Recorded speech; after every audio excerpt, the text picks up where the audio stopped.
Life, আমাদের লাইফে আসে অনেকগুলো সেক্টর আছে। আমি যদি আপনাকে বলি, ধরেন মিস্টার এক্স, তার অনেক সম্পদ, সে মাসে 10 লাখ টাকা আর্ন করে, কিন্তু তার হেলথ খুবই খারাপ, সে বিছনায় পড়ে আছে। তাই সে কি সফল? বলাটা খুবই টাফ, তাই না? বা ধরেন সে, তার হেলথও ঠিক আছে, সে 10 লাখ টাকাও আর্ন করে, তার প্রত্যেক দিন ফ্যামিলির সাথে ঝগড়া হয়, তাহলে সে কি সফল? আসলে আমাদের লাইফে এরকম অনেকগুলা সেক্টর আছে, অনেকগুলা পার্ট আছে। সেগুলো আমাদের বুঝতে হবে যে আসলে আমাদের লাইফের কোন পার্টগুলা মেইন, আপনার জন্য কোনগুলা মেইন। তারপরে আপনার সেই প্ল্যান বা সেই সেক্টর অনুযায়ী আপনার কিছু প্ল্যান করতে হবে। প্রথমে যে কাজটা করতে হবে, সেক্টরগুলো কি কি এটাই তো আমরা জানি না। তো আমি আমি কিছু আমার সাইড থেকে সাজেস্ট করব, যেগুলো হয়তো আপনার সেক্টর হতে পারে বা যেগুলো আমার জন্য সেক্টর, আপনি নিজেরটা বের করবেন। যেমন প্রথমটা হচ্ছে ইসলামিক। আপনার যদি এই পার্টটা আপনি ব্যর্থ হন, তাহলে আসলে আপনি সফল হবেন না জীবনে।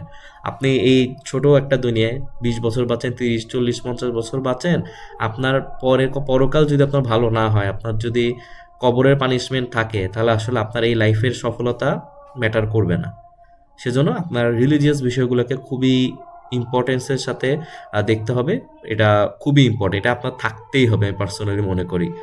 সেকেন্ড যেটা, সেটা হচ্ছে হেলথ। হেলথ খুবই ইম্পর্টেন্ট। আর এটা আসলে আমরা যখন আল্লাহর রহমতে সুস্থ থাকি, তখন আমরা যদি এটাকে একটু গুরুত্ব দেই, তাহলে আসলে ইজিয়ার হয়ে যায়। অসুস্থ হওয়ার পর অনেক সময় টাফ হয়ে যায়। তো আল্লাহর রহমতে যারা সুস্থ আছি, আর যারা সুস্থ বলতে আসলে সবাই যে 100% সব দিক দিয়ে সুস্থ তা না। হয়তো আপনার একটা জায়গায় ধরেন কারো ব্যাক পেইন আছে, তা আপনি ট্রাই করেন যে ব্যাক পেইনটা যাতে সলভ হয় আর অন্য প্রবলেমগুলো যাতে রেইজ না করে, ডায়াবেটিস বা অন্য যে সমস্যাগুলো হয় সেগুলো যাতে না হয়। তো হেলথের অনেকগুলো অংশ আছে, কিন্তু আপনাকে যাতে আপনি সুস্থ থাকেন এই দিকে আপনার চেষ্টা করে যেতে হবে, আর একটু সময় দিতে হবে ফিটনেসের পিছনেও। তারপর হচ্ছে ক্যারিয়ার। এটা যারা স্টুডেন্ট তাদের জন্য হয়তো স্টুডেন্ট বা অন্যরকম ভার্সিটি লাইফ কিছু একটা দিতে পারে। ক্যারিয়ার খুবই ইম্পর্টেন্ট। আপনার লাইফে আপনি কি ইম্প্যাক্ট রাখতেছেন উম্মার জন্য, সেটা আপনাকে এখন থেকে ডিসাইড করতে হবে। আর আপনি কি রকম ইম্প্যাক্ট রাখছেন, আপনি আসলেন, গেলেন, চাকরি করলেন, এইটা হচ্ছে আরও আপনার বিগার পারপাস থাকা দরকার এজ এ মুসলিম। জাস্ট টাকা আর্ন করলাম, দ্যাটস ইট না, আপনাকে একটা ইম্প্যাক্ট রাখতে হবে উম্মার জন্য। সেটা আপনি একটু চিন্তা করেন যে আসলে কি হওয়া যায়। তারপরটা হচ্ছে ফ্যামিলি। ফ্যামিলি খুবই ইম্পর্টেন্ট। আপনি যদি আমার মনে হয় এখনো চিন্তা করেন আপনার লাইফের বেস্ট মোমেন্টগুলো কি, আপনি চিন্তা করবেন আপনার ফ্যামিলির সাথে মুহূর্তগুলা।